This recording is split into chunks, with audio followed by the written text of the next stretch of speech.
안녕하세요. 살아있는 책 산책입니다. 오늘 산책길의 책은 로이스 피 프랑켈의 최고의 여자에게 배워라입니다. 최고의 여자에게 배워라 라는 제목이지만 프롤로그에 나와 있는 것처럼 최고의 리더에게 배우라는 것을 이야기하고 있습니다.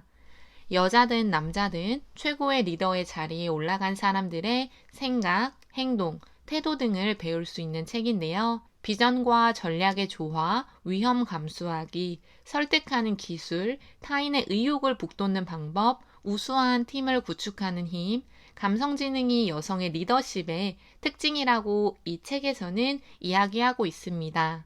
하지만 남성 리더에게도 꼭 필요한 요소라는 생각인데요. 따라서 여성 리더십에 대한 초점보다는 리더가 가져야 하는 자질과 태도 등을 위주로 오늘의 책을 소개해 드리겠습니다. 존경하는 리더들의 공통점은 호감이라고 합니다. 사람을 따르게 하는 힘이 필요하다고 하는데요. 훌륭한 리더는 높은 감성 지능으로 주변 사람들을 편안하게 해주고 잘 들어준다고 합니다.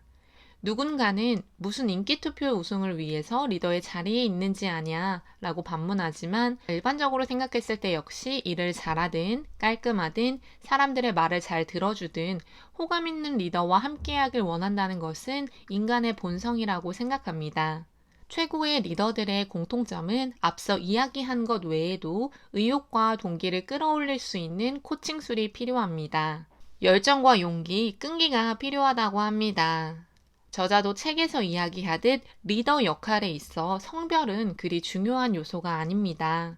훌륭한 리더는 사람들이 가야 하는 곳으로 이끄는 능력을 갖추고 있다고 하며 가야 하는 곳으로 강제적으로 이끌고 가는 것이 아니라 자발적으로 그들이 갈 수 있도록 하는 것이 훌륭한 리더의 역할입니다. 책의 중간중간에 다양한 사례들도 나와 있고 셀프 테스트를 할 수 있는 리더 본능 테스트, 코칭 능력 테스트 등이 나와 있어 뻔하다고 생각할 수 있는 내용이지만 지루하지 않게 읽었습니다. 비전, 전술, 전략을 세우기 위해서, 리스크를 감수하기 위해서, 리더로서 끌리는 말을 하기 위해서, 비즈니스 코칭을 제대로 하기 위해서, 팀워크가 높은 팀을 만들기 위해서, 호감 지수와 감성 지수를 높이고, 기업가의 자질을 깨우기 위해서 어떻게 해야 하는지 저자는 정리해주고 있습니다. 저자인 로이스 피 프랑켈은 포춘 선정 100대 기업의 중역들에게 코칭 서비스를 제공하는 코퍼릿 코칭의 대표입니다. 직장과 사회에서 자신의 능력을 최고로 발휘하려는 여성들에게 열정을 북돋아주는 국제적인 코칭 전문가로 활약하며 뉴욕타임즈, 피플, 타임 등에서 조명받았다고 합니다. 한국에도 출간된 소녀를 버리고 여자로 승리하는 101가지 방법, 착한 여자는 부자가 될 수 없다 등의 인기 있는 저서가 있다고 합니다. 명령과 통제로 리더십을 발휘했던 과거의 시기처럼 현재도 그렇게 접근한다면 팀원들은 반발할 것임에 틀림없다고 합니다. 따라서 명령과 통제로 이루어진 리더십이 아닌 이제는 호감을 주고 사람을 리드할 수 있는 리더십으로 팀원들을 이끌어가야 합니다. 도움을 주었다고 생각하는 리더들의 특징은 직원들을 일하는 기계로 보지 않고 인간으로 대하거나 사원 스스로도 믿지 못하는 상황일 때 믿어준다고 합니다. 팀의 이익도 물론 중요하지만 개인적인 행동에도 관심을 기울이고 약속을 지키고 목표를 제시하고 달성하기 위한 역량을 함께 고민해 준다고 합니다. 경청해주고 정직했으며 좋은 본보기를 보여줬다고 합니다.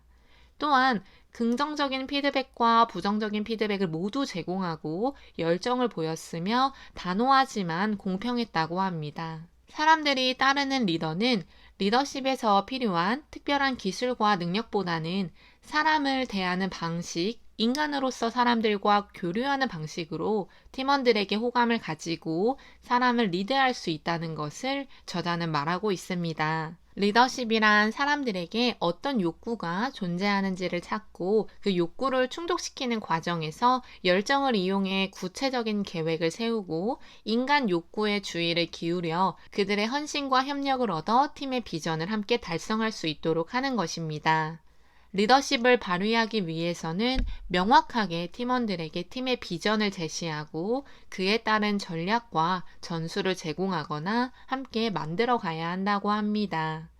전략은 미래에 대한 계획과 조직적으로 달성하는 방안을 세우는 것이며 전술은 그 계획과 방안을 구체적인 업무와 활동으로 리스트업하는 것을 이야기합니다. 마더 테레사 수녀처럼 가난한 사람들을 보살피고 위로했다 라는 한 문장으로 간단하지만 사람들을 리드할 수 있는 비전을 만들고 사람들에게 전파해야 합니다.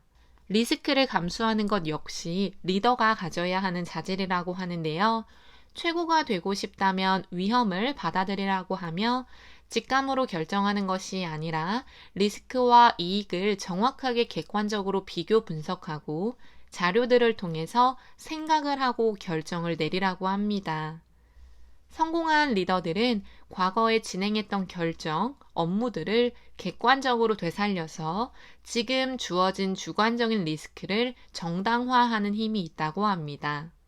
리스크가 팀의 사명, 목표, 가치와 조화 등을 이룰 수 있도록 해야 하며 리스크를 감수하기 전에 다른 사람들의 조언과 지지를 구하라고 합니다. 설득력을 지닌 리더는 가치관을 반영해서 이야기를 하고 간결한 표현으로 정확하게 말하고자 하는 의미를 전달합니다.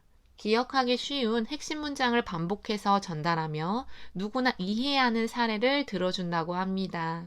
이야기를 끝내야 할 때를 알고 끝난 것을 알려준다고 하는데요. 저자는 헤드라인 커뮤니케이션 모델을 제시함으로써 알아야 하는 중요한 안건을 먼저 이야기하고 근거를 3가지 들어 사람들에게 논리적이고 설득력 있게 이야기할 수 있다고 합니다.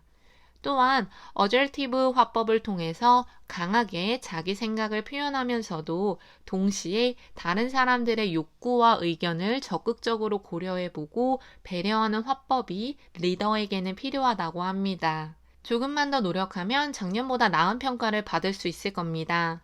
우선 보고서에서 오타가 많습니다. 다시 한번 꼼꼼히 살펴보고 동료에게 보고서를 한번 살펴봐 달라고 부탁하는 것도 방법이 될 수 있습니다. 라고 이야기하는 것이 책에 나온 어절티브 화법의 예시입니다. 중요한 사람을 대하듯 모든 사람을 대하면 사람들에게 호감을 주고 비즈니스 코칭을 할 수 있는 신뢰 관계를 구축하는 데 도움이 된다고 합니다.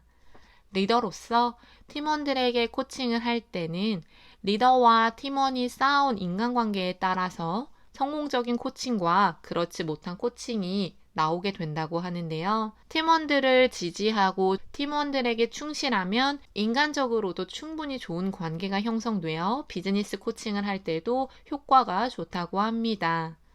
수시로 대화를 나누고 포부를 파악하며 직원이 잘 알고 있는 분야를 질문하고 보통 때와 다르면 질문해보고 인간적인 모습을 서로 공유하는 것이 필요하다고 합니다. 진심을 담아서 꾸준히 코칭을 했음에도 불구하고 팀원이 달라지지 않는다면 그때는 이직에 대해서 진지하게 이야기를 나누고 리더가 함께 해주겠다는 힘을 실어주어야 합니다. 팀의 성공이 결국 개인의 성공이라는 것을 팀원들에게 이야기하며 팀워크를 만들기 위해서는 리더가 팀워크를 팀원들에게 가르쳐야 한다고 합니다.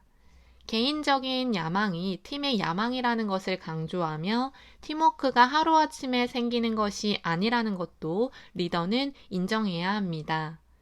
팀이 시너지를 내기 위해서는 팀원들이 해야 하는 역할과 그에 따른 책임을 정확하게 전달하고 서로 의사소통을 원활하게 할 수 있는 장을 마련하며 비전을 정확하게 제시해야 합니다. 또한 효과적인 회의는 팀의 사기를 높일 수 있으며 정시에 시작하고 정시에 끝나는 회의가 시간 낭비가 되지 않을 수 있는 가장 좋은 방법입니다. 리더도 사원들도 회의를 준비함으로써 생산성이 있는 시간이 되어야 하며 팀에 문제가 생겼다면 팀원들끼리 신뢰가 없다는 것을 의미한다는 것을 리더는 알고 그때는 외부인의 도움을 받아 팀빌딩을 진행하는 것이 좋은 방법이라고 합니다. 개인적인 보상보다는 팀의 보상에 초점을 맞추면서 개인보다는 팀에게 인센티브를 제공하는 것이 팀워크를 높이는 방법 중에 하나라고 합니다. 이 책에서 가장 흥미로운 단어는 맥주 테스트였습니다. 사람을 보았을 때 맥주나 커피를 마시고 싶다는 생각이 들면 호감이 있는 것이며 그렇지 않다면 호감이 없는 것이라고 합니다.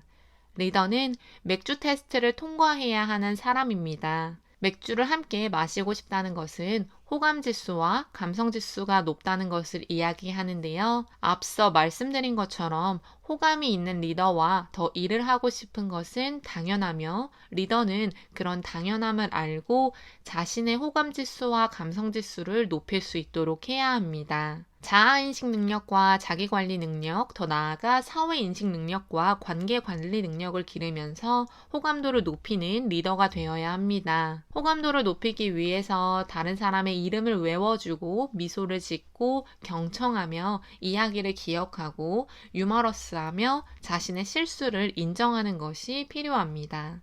마지막으로 리더의 본능을 일깨우라고 합니다. 특히 2장에서는 창업에 대한 이야기가 나오고 있는데요. 월급을 받는 노동자와 자신의 사업을 진행하는 사업가 사이에서 가장 큰 차이점은 비전이 있느냐 없느냐입니다. 창업을 하는 사람들은 명확한 비전이 있고 그에 따른 전략과 전술이 있다고 하는데 뿐만 아니라 열정과 용기가 있으며 자신의 창업 아이템에 대해 전문적인 지식도 가지고 있다고 합니다. 가치가 명확하고 고객 중심 서비스를 제공하기 위해서 노력하는 것도 물론입니다. 여성이든 남성이든 자신의 사업을 하기 위해서는 앞서 나열한 요소들이 꼭 필요하다고 저자는 이야기하고 있습니다. 책의 표지에 나온 힐러리 클린턴, 마더 테레사, 칼리 피오리나 오프라 윈프리 등 성공한 여성들에게 있는 요소는 성별 상관없이 성공하는 리더, 추종받는 리더에게 보이는 모습입니다. 시대가 달라지면서 리더상도 달라지고 있는 지금 명령, 복종, 통제, 지위만을 앞세워서 사람들을 이끌어 나가려고 하는 소위 말하는 고인물들이 곳곳에서 존재한다고 생각하는데요. 그 사람들에게는 변화하고자 하는 것이 가장 시급한 과제라고 생각하며 리더십에 대해서 많은 사람들이 재정의하고 호감 있고 영향력 있는 리더들이 많이 나왔으면 하는 바람입니다. 오늘 산책길의 책은 로이스 P. 프랑켈의 최고의 여자에게 배워라 였습니다. 감사합니다.